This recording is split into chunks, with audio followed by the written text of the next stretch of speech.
I forget her name. Oh wait, I think it was Ruth. She was a heavy-set, big old yellow gal and had buck teeth. We stayed together 2 days.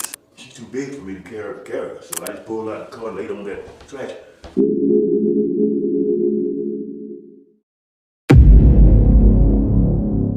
He claimed to be the most prolific serial killer in American history. And the terrifying part is, he wasn't lying. Samuel Little, a man who looked like anyone's aging grandfather, confessed to killing 93 women across 19 states, making him one of the most ruthless predators the country has ever known. His story isn't just about the staggering number of victims, but about how he was able to kill unchecked for decades, moving from town to town, preying on society's most vulnerable women, drug addicts, sex workers, runaways, and those whose disappearances barely made the news. For years, law enforcement failed to connect the dots, because his victims were the ones no one was really looking for. People dismissed, ignored, or considered throwaway lives. Little himself admitted that he specifically chose women who he thought the world wouldn't miss. And chillingly, his theory worked. He strangled his victims, sometimes leaving no obvious injuries that coroners could easily detect, and police would close cases as overdoses, accidents, or undetermined deaths. Born in 1940 in Georgia, Little's life of crime began early with petty thefts and assaults, and by the 1970s, he had moved into more violent crimes, though his murders remained hidden under the radar. He was arrested numerous times across the country, but always for theft, fraud, and assault, never murder. It wasn't until 2012, when DNA evidence linked him to 3 murders in California from the late 1980s, that his deadly empire began to unravel. Faced with a mountain of evidence, Little finally confessed, not just to those 3 crimes, but to dozens more. What made his confessions so horrifying was the clarity of his memory. He could recall the faces of his victims, what they wore, where he left their bodies, sometimes decades after the killings. The FBI even called his recollections remarkably accurate. Investigators spent years verifying his stories, and more than 60 of his confessions have since been confirmed. Listening to his taped interviews is chilling. He spoke without remorse, almost proudly, as though cataloging trophies in his mind. He died in prison in 2020, but the scars of his crimes will never heal, especially for the families who spent decades not knowing what happened to their daughters, sisters, and mothers. The case of Samuel Little is a haunting reminder of how society's neglect of the marginalized gave a serial killer decades of cover. His victims weren't invisible. They were failed by a system that chose not to see them. And the moral lesson here is brutal, but necessary. When society decides some lives are less worthy of attention or protection, predators exploit that gap, and atrocities flourish in the shadows. I got this fantasy. I started working out this fantasy on bed at night, thinking about this person, the events, and how it's going to happen, and it became a real, almost like a picture show. You know, and I wanted to go ahead and produce it, direct it, and go through with it, no matter what the costs were and the consequences. It was going to happen. He called himself BTK, Bind, Torture, Kill. And for over 3 decades, Dennis Rader held an entire community hostage with fear while living a double life that seemed pulled straight from a nightmare. To his neighbors in Wichita, Kansas, he was the quiet church president, a Boy Scout leader, and a city compliance officer who wrote citations about lawn lengths and dog licenses. But behind the mask of normalcy lurked a sadistic predator who methodically stalked and murdered 10 people between 1974 and 1991, leaving behind a trail of terror that would become one of America's most infamous serial killer cases. His crimes weren't random. They were carefully planned, almost ritualistic. He broke into homes, bound his victims with ropes or tape, and then slowly tortured them, deriving pleasure from their fear before finally killing them, most often by strangulation. But what made Rader uniquely terrifying was his hunger for recognition. He craved control, not only over his victims, but over the entire city, taunting police and media with cryptic letters, poems, and packages where he described his killings in grotesque detail. At one point, he even drew sketches of his victims in bondage poses and gave them nicknames, showing just how much he saw them as objects in his twisted fantasies rather than human beings. Then, as suddenly as he appeared, he vanished. After his last known murder in 1991, BTK went silent, leaving Wichita haunted but with no new leads. Many believed he had died or simply stopped. In truth, Dennis Rader was living his quiet suburban life, raising a family, attending church, and working his mundane job, completely unsuspected. That is, until his ego got the better of him. In 2004, decades after his first killing, BTK resurfaced by sending a letter to a local newspaper, reigniting fear in the community. He wanted to ensure the world hadn't forgotten him, and that his mistake would ultimately lead to his capture. Investigators used forensic technology that wasn't available during his original crime spree, when Rader sent a floppy disk to police, believing it couldn't be traced. Digital forensics revealed metadata pointing directly to a computer at his church. DNA from a PAP smear of his daughter confirmed the match. In 2005, Dennis Rader was arrested, and the community finally learned that the unassuming man they passed at the grocery store was the monster who had terrorized them for decades.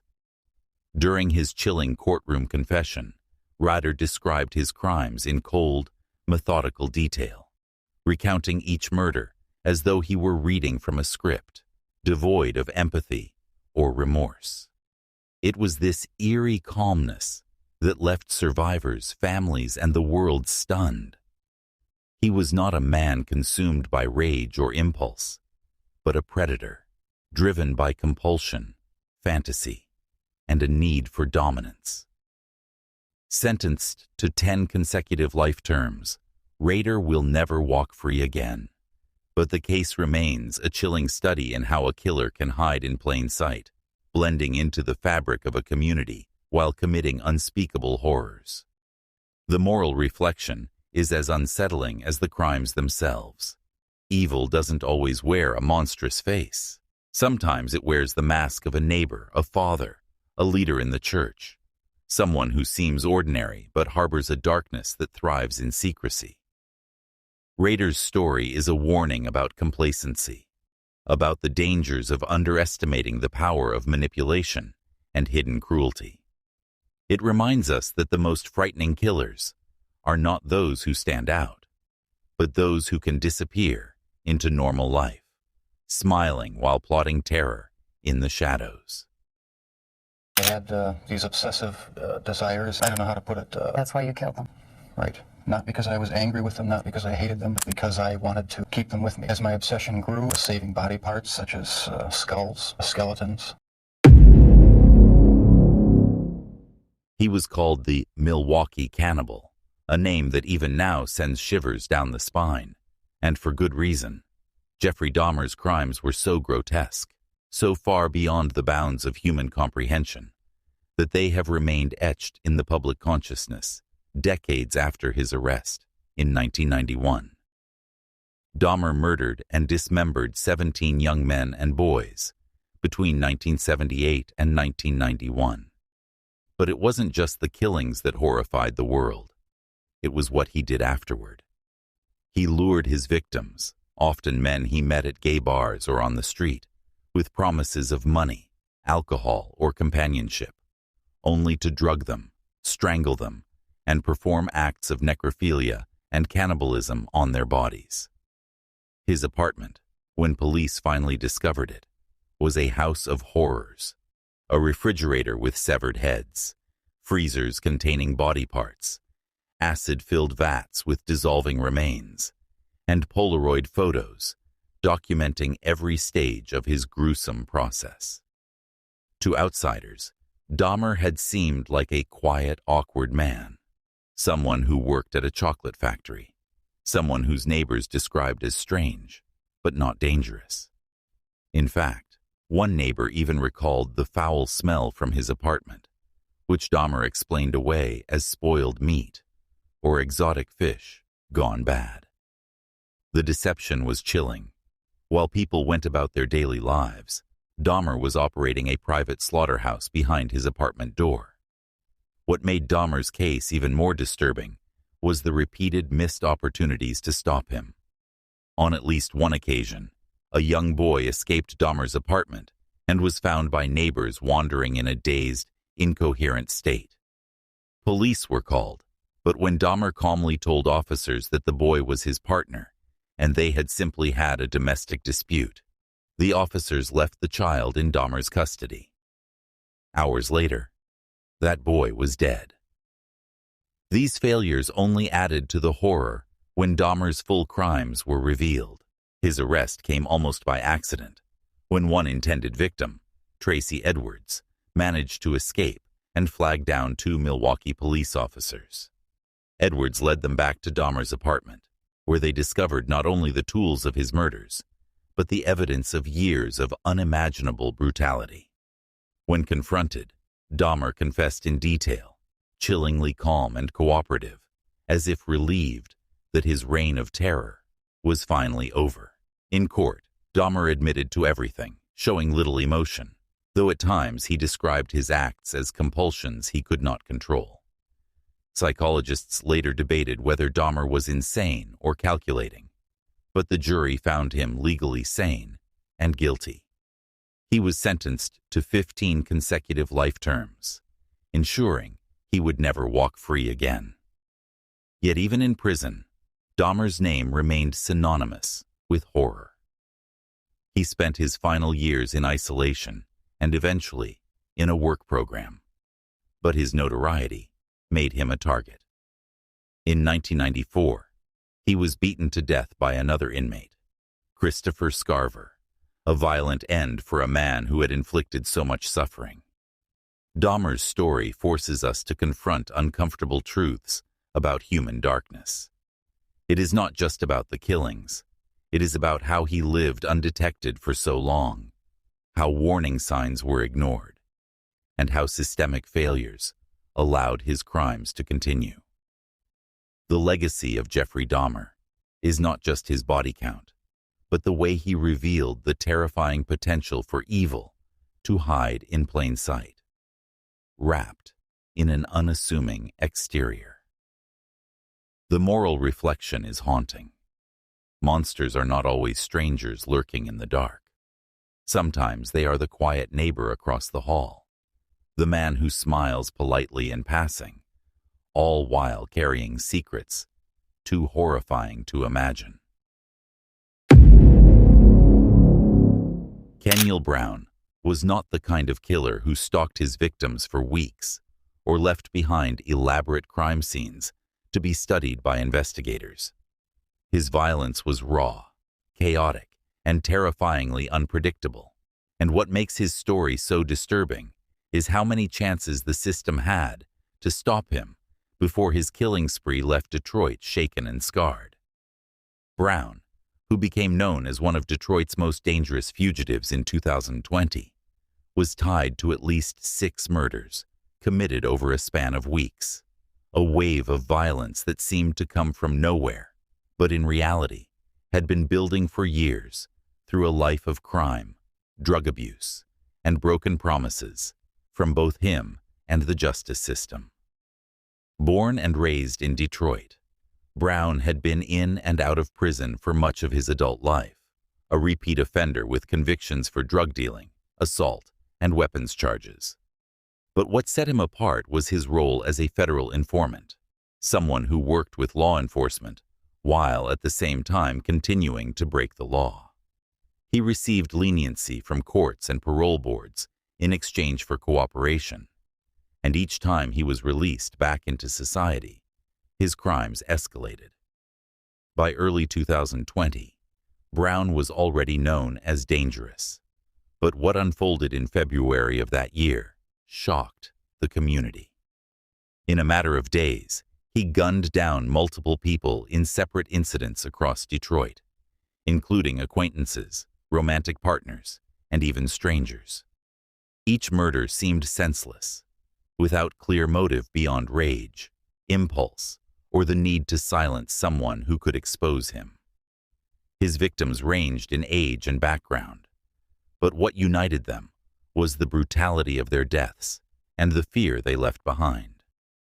One of the most horrifying aspects of Brown's spree was that it unfolded in neighborhoods already plagued by violence, making it harder for people to distinguish his rampage from the daily grind of survival in a sea. Investigators later confirmed that Brown had been connected to at least 6 murders in February alone, though the real number may never be fully known. For the families of his victims, the fact that Brown was both a career criminal and an informant who had repeatedly been given second chances by the system was a bitter pill to swallow. Many asked how a man with such a violent past had been allowed back on the streets at all, and why the justice system seemed more invested in using him for information than protecting the public from his escalating violence. His case became a symbol of systemic failure, a reminder that deals made behind closed doors with dangerous people can have devastating consequences when those individuals are unleashed back into society. Brown himself seemed to embody chaos. There was no carefully constructed persona like Dennis Rader's, no decades-long double life like Samuel Little's. Instead, he was a man consumed by self-destruction, whose choices and impulses left a trail of devastation in their wake. In the end, the chaos he unleashed came full circle, and he destroyed himself as violently as he destroyed others. But even in death, his crimes left ripples that would haunt Detroit for years. Families without loved ones, a community shaken by the randomness of his violence, and a justice system forced to reckon with its role in enabling him. The story of Kenyel Brown forces us to ask uncomfortable questions about accountability, both personal and systemic. He made choices, yes, but so did the officials who kept releasing him, the agencies that valued his usefulness as an informant over the threat he posed, and the courts that turned a blind eye to his escalating danger. The moral reflection here is stark. When systems meant to protect society instead gamble with it, the cost is measured in lives, and those lives cannot be brought back. Investigators later confirmed that Brown had been connected to at least 6 murders in February alone, though the real number may never be fully known. For the families of his victims, the fact that Brown was both a career criminal and an informant who had repeatedly been given second chances by the system was a bitter pill to swallow.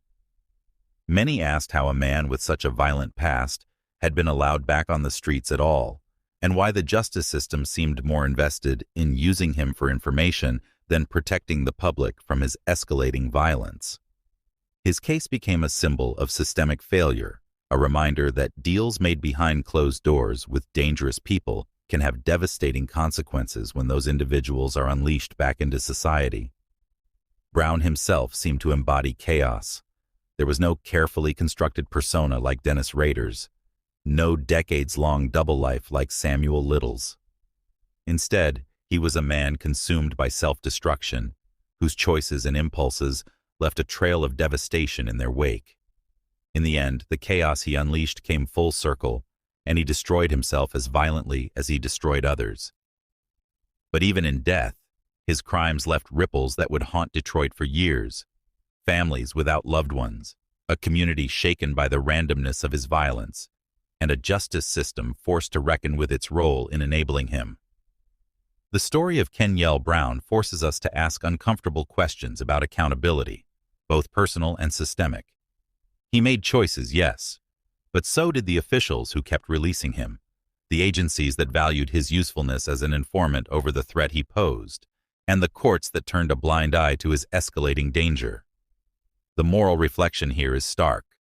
When systems meant to protect society instead gamble with it, the cost is measured in lives, and those lives cannot be brought back. Brown's name. Rosario Alonso's name might not carry the same international weight as Jeffrey Dahmer or Samuel Little, but in Mexico, Her story carved itself into public memory as an example of how human cruelty can hide behind the mask of the ordinary, how someone who blends into the fabric of society can inflict horrors that leave communities reeling. What makes Alfonso's case so unsettling is not just the violence itself, but the shocking betrayal of trust, the way her crimes unfolded in spaces where people assumed they were safe. Reports from investigators and prosecutors describe her as a seemingly normal woman living in Mexico, but beneath the surface, there was a darkness that revealed itself through manipulation, violence, and murder. She became linked to multiple deaths across the 2010s and 2020s, her crimes resembling those of a Black Widow killer, individuals who use charm, trust, or intimacy to lure victims in before exploiting or eliminating them. Some accounts suggest financial motives, others point to jealousy or revenge, but what ties them all together is the same disturbing pattern. Victims who should have been able to trust her ended up betrayed, poisoned, or killed in cold blood. Much like infamous killers such as Nanny Doss in the United States, Alfonso weaponized the intimacy of personal relationships, using her proximity to people as the very tool of their destruction. Investigations into her case revealed shocking details. Victims found dead under suspicious circumstances that were initially ruled natural or accidental, only for patterns to emerge later that suggested something far more sinister. The reality is that Alfonso was operating in a country where systemic flaws, corruption, and lack of investigative resources often allow killers to slip through the cracks, and for a time, she did exactly that. The scope of her crimes only began to take shape when Yet her crimes stand out precisely because they weren't part of that larger web of cartel violence. They were personal, domestic, rooted in private spaces where people believed they were safe. Her victims weren't anonymous casualties of gang wars, but family members, acquaintances, and people within her circle of trust. When her crimes finally came to light, the public reaction was a mix of shock and eerie recognition. Shock that such cruelty could come from someone so seemingly ordinary, recognition that evil often does not wear a monstrous face, but a familiar one. Court documents and media reports paint a chilling portrait of a woman who lied, manipulated, and deceived until her facade collapsed. Her trial brought painful testimony from victims' families, who spoke of the betrayal they felt, the disbelief that someone they welcomed into their homes could be capable of such acts. And while Alfonso never gained the notoriety of a global serial killer, in her community, she became a symbol of hidden danger, a name synonymous with treachery and cruelty. The lesson her case leaves behind is as old as crime itself, but as urgent as ever. Monsters don't always announce themselves. Sometimes they smile, share meals, exchange pleasantries, and slip into the roles of friend, partner, or family, only to reveal their true nature when it's already too late. Rosario Alonso's story forces us to confront the uncomfortable truth that violence doesn't only exist in the shadows. It can live in the very people we believe we know, and it is this betrayal of intimacy that makes her crimes all the more horrifying. In the end, Alonso was convicted, and her life as a hidden predator was dragged into the public eye. But for her victims and their families, no conviction could ever balance the scales. The true punishment was borne not by her, but by those who lost loved ones to her cold calculation.